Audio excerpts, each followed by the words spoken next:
ready? 3, 2, 1. 3, 2, 1. Welcome to Tana Liza Talks. I'm Liza. And I'm Tana. Today's episode is going to be on distance.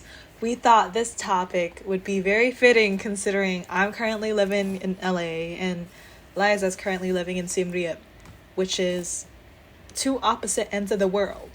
First of all, how are we still friends? Because we've been very distant physically from each other for years now. It's been like 2 years. Yeah. Since we last seen each other. Yeah, in person. So this is like a testament to if they really wanted to, they would. Because we could so easily not be friends right now, you know? Because we have that physical distance as an excuse to not be friends. But why are we still friends? Because we like each other. I was alluding to like how physical distance can elevate a relationship even more. Because even though we're physically very far apart, we still are very close mentally. You know what I mean? You know what I mean? I get you. Yeah. So let's get into that with our opinions on it, how distance has shaped our relationships, what first comes to mind when we think of that word. Let's start with you.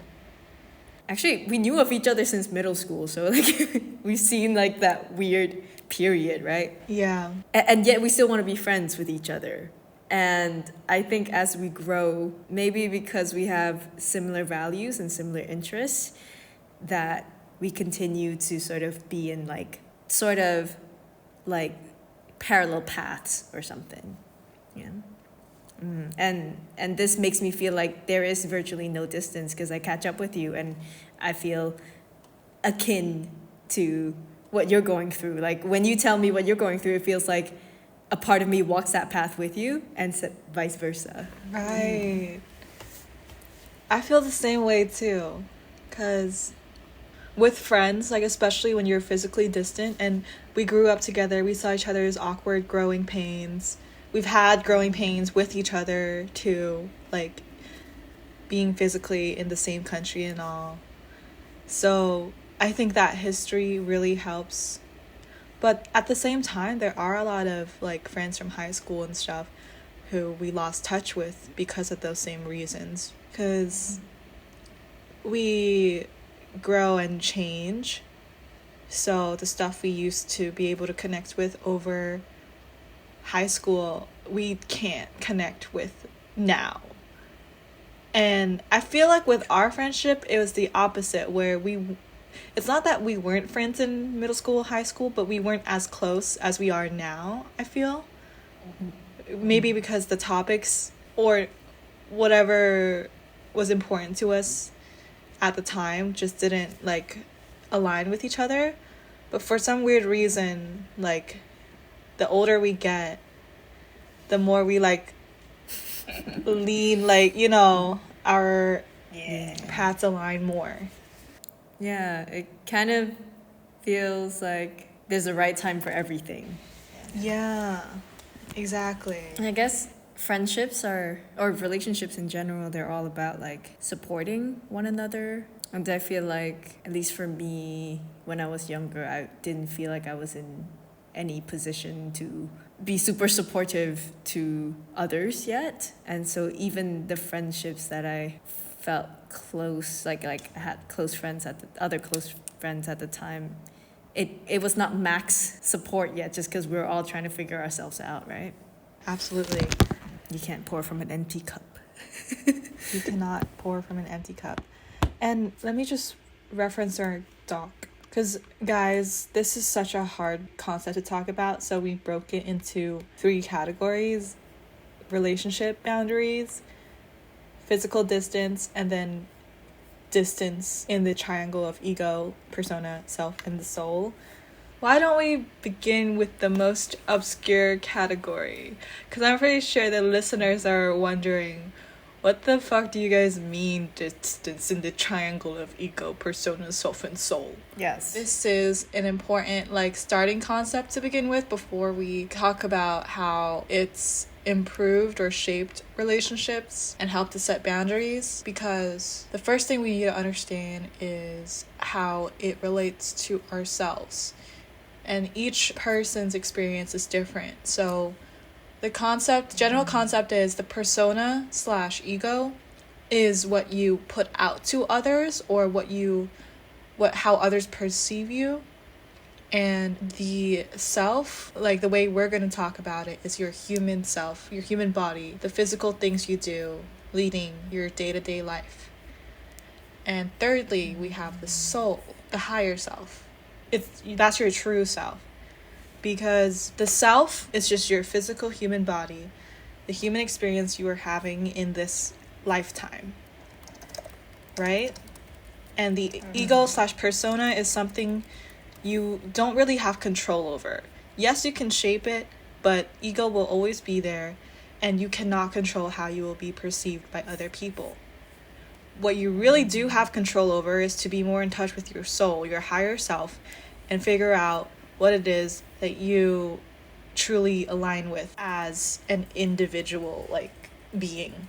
And I know it's a little bit out there in terms of grasping the concept and how the fuck does it relate to distance. Well,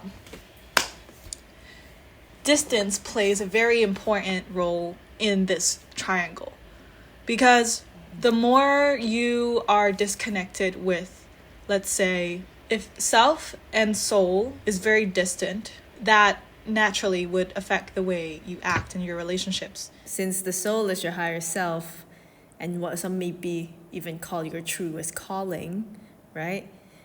Then if it's too distant and disconnected from the self, then you zombie your way through life. Yes, autopilot. I'm doing this because I have to, because my environment is like this and I can't change anything about it. It puts you in that headspace, and it's sort of lack mentality. It sounds harsh, but I think it's true. The more the self is disconnected or distant from the soul, the more of a lack mentality you're in, and the more likely you are just to have the same day repeated over and over again. Can you expand on what you mean by lack mentality? Let's say if you have these beliefs, the way my family is, that's just the way it will be. I can't change that. The way my friend group is, that's just the way they are. I can't change them. I feel like lack mentality is accepting those facts as true, complete facts.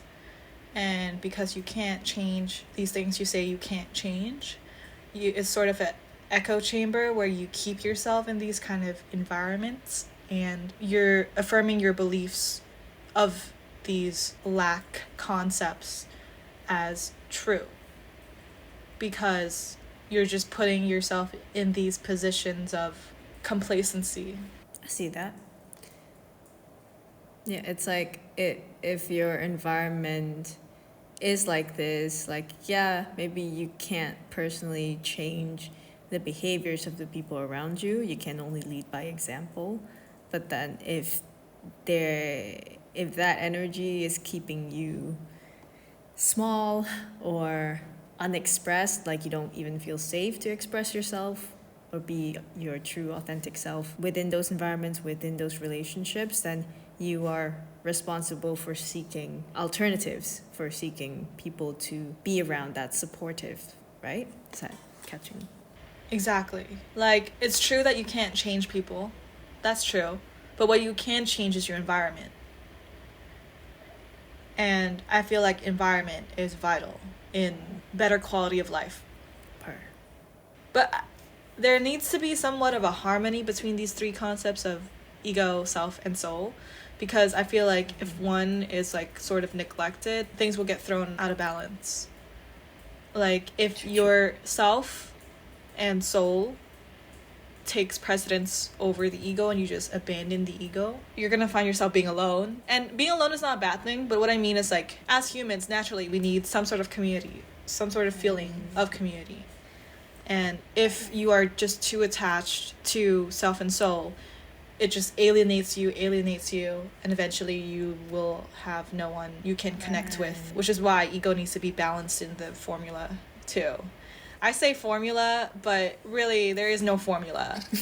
It's just like easier to explain this way to grasp the concept of it, I think. But if you're too trapped in the ego and the self, and the soul is kind of just lingering, forgotten about, neglected, then you will be just, I feel like, stressed every single day, because you're like, man, this world is bleak as fuck. Recently, I want to let go of this persona, this role of being a good daughter, because I feel like in our culture, in Khmer culture, it's very not sacrilegious is not the right word, but do you know what I'm hinting at, where it's like Close though, yeah. Family matters stay within the family, you don't even really talk about it at all. But then just us talking about it right now, it's not like we're revealing top secret information, but just even talking about family dynamics, I feel like it's sacrilegious. But I feel like that's like an important topic to do. It's like you have to make a sacrifice of a persona you have attached yourself to in order to adopt a new persona or lead a new life and break free from your old patterns. Yeah. And I feel like distance has helped me a lot in going on this journey. For sure. Yeah, let's tie in physical distance, because actually that's something that feels true for my path as well, is like needing to, in my path of needing to individuate from my family, I also had to move away from them. Like my family's based in Phnom Penh, and now I'm in Siem Reap. I still have like cousins here and stuff, but mostly, I don't know. We're not as close as like my actual like immediate family back in Phnom Penh. And like, if you want to go into it, we could talk about it, because we're both Khmer daughters who are not married and yet live separately from their family, and that's super taboo. And are artists. Yeah, I don't know. It's maybe for me personally, I don't feel like it's super taboo. I left home pretty early. Like, I was sent abroad to study from quite a young age, and then that was already like the first taste of distance. And I felt like I had to learn to be very independent very quickly. And so, like, moving away again, but as an adult, felt very freeing, because it was just what I got to have when I was like younger, but I was denied when I was a teenager, but then resurfaced in my adult life. Yeah. Got you. I get you. Physical distance for me is a huge catalyst for me being where I am now in life. To our listeners, this podcast is us just like wanting to keep it real and talking about our experiences with this topic. So please take it with a grain of salt, but we're just two very passionate individuals who have a lot to say. For context, I was, born and raised in Phnom Penh, right? So I have never lived in any other country until I moved to America for college. So reflecting on it now, because I'm physically distant from it, I can see with hindsight that staying in that space of living under the same roof as my parents is not in alignment with the path I want to take for building my own life. So my parents' goal is to eventually one day all of us live under the same roof as a happy family. And that is just very unrealistic, because be so for real. And I feel like a lot of Cambodian families, it's culture, tradition to live under the same roof as family. Like you have cousins who have whole ass families, like kids living in one house, like 3 generations or even 4 generations living under the same roof, even growing into senior status. Like that is sort of the norm, right, in Cambodia. Trying to achieve that level of unrealistic family harmony. Like I'm sure some families are happy living under the same roof, but I feel like at a large, we care so much about how we will be perceived by other people. Like, oh, like look at them, they're such a happy family, they're like so tight as a family unit, you know, they're always like doing things as a pack, like no one abandons the other, leaves the other behind. And this image is just so crafted that I feel like what goes on behind closed doors is less of that perfect happy family image.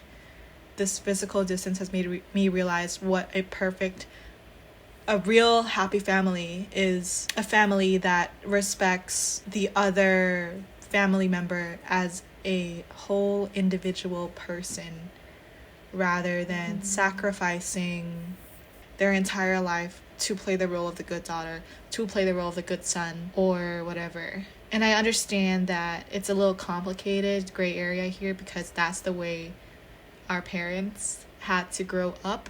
They had to sacrifice their own lives in order to get us where we are today. But I think this is one of those things where it's like a hard pill to swallow, that we do not want to repeat that cycle, right? Of having to continue sacrificing a life that's not even been lived yet. Because right now, they made those sacrifices in order for us to build a better life, right? So why would we want to continue sacrificing our lives and our potential to play this good role? So true. I think it's people of our generation who can identify these patterns, and we know that we don't want to repeat them, and we know that there are alternatives. It's us who are also responsible for acting on it or just letting it recycle, right? And I'm sure even with our actions, it'll, you know, it's not that we'll be perfect. The idea is not like, the goal is not perfection, but just that like moving, skirting people along or like inching progress forward is always uncomfortable. But yeah, I think when you said that thing about our parents, that's how they grew up, it also reminds me about how like that's what they grew up. They never saw anything else modeled for them. And that even though it was like, it is a fucked up dynamic or fucked up culture, relationship culture, that it feels familiar to them. So it's comfortable. And even when things can improve, that change will be very uncomfortable for them. And I can see how like, as, you know, we create distance and we see the distance that we want to progress to and we want to bring them along with us, that it's going to be a hard journey for them, and maybe they won't even want to go sometimes, right? And that's really difficult. Yeah. But when you talked about the image curation, that actually reminds me a lot of the triangle of the self, which is, there's the ego, the mask, and then there's the self, which is like, you know, as you said, lived in experience, the physical, everyday stuff, which is in a family setting, that's like your actual dynamic. And then there's the higher self, which is what is true and what desires to come out truthfully. And that's like, you know, us wanting to connect on a more truthful level than all this like we could, blah blah blah, you know. This reminds me of the Hawkins Triangle too, Hawkins graph. Basically, it's like triangle little diagram where the tip is the highest frequency and the base is the lowest frequency. And the idea is love, joy, harmony, acceptance, and letting go. It's at the highest vibrational frequency that allows lots of prosperity to be attracted into your life. And then at the base, it's like the survival, you know? It's kind of similar to was it Maslow's hierarchy of needs, but more like spiritual, because it's talking about frequencies rather than, you know, actual societal like tiers. But that's the thing, right? Because our parents were raised only ever knowing survival. That's their whole world. I think that's why it's difficult for us to connect with them sometimes and live under the same roof as them, because they haven't quite navigated how to remind themselves that, hold on, I was fighting for survival, but like now we're at a good place. Like I can just let go a little bit. So I think it's just a matter of perspective. Everything's a matter of perspective. And I think with distance, with me and my family, distance helps put things into perspective for them too. Because now that I'm out of the nest, they can really see physically like, oh, all the kids are out of the nest. Like we can sort of focus on our own lives now. And I think with the kids being back in the same space as them, like physically under the same roof, I think it just triggers old patterns of like, they're still that kid, so I must still act like, treat them like they're that kid. And then, you know, that leads to complications. So I think physical distance right now is what I think is best. Yeah. Actually, what you're describing, this physical distance, but also a distance in communication, really, is therapy word boundaries. Yeah. I feel like it's a cool concept that I'm glad I learned about, so I wanted to bring it to our episode and share it with our listeners in case they haven't heard about it. I don't know. Boundaries is where it's comfortable for me to love you and also love me too. Period. Because if you really think about it, like, boundaries is in the same umbrella as confrontation. What I've realized lately is if someone is willing to confront you about something you did that upset them, or if they're willing to confront you about their boundary, you should take that as a positive thing. It is because they care enough about your relationship to address these things with you. So if no one is setting boundaries in relationships, as much as we were conditioned to think that, in our culture at least, in Khmer culture, that like setting no boundaries is an act of love, an act of care, because you're willing to sacrifice your whole life for this other person. No. You have to set boundaries, because we were conditioned to think that setting boundaries is seen as ungrateful or being like rebellious against tradition. But it's not about wanting to do that. It's literally just about wanting to build a better relationship between me and you. Like, why are we bringing these external factors into play here when this is really a conversation about me and you, like whoever you're setting boundaries with? I guess it's just this, like cultural assumption that a happy family is one where everyone knows everything about you, or, you know, like you can do whatever you want to each other kind of thing. Like, oh, you're so tight-knit, but it's nah. Or at least I don't see that as healthy. Maybe for some other people that's fine. But I guess for us, this is what we're comfortable with, right? Yeah. Okay. Saying this as a retired people pleaser, or trying to retire people pleaser. When I'm doing things with other people, I very naturally, probably from upbringing, just go along with things, even if I don't 100% want to, just because it feels comfortable to just go with the flow with everyone. And for a time before I truly started doing things alone and gauging what I liked on my own, it was kind of hard to tell if I was saying yes to something because I really wanted to do it, or because it was just something everyone else wanted to do. So alone time helped me truly hone in on that And once I practiced that skill enough by being alone, going to, social events and stuff, I was reminded of how actually when I was alone, I didn't want to do this. So maybe I don't have to say yes to everything.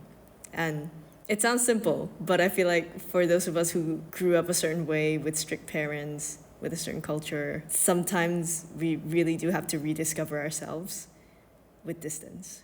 Absolutely.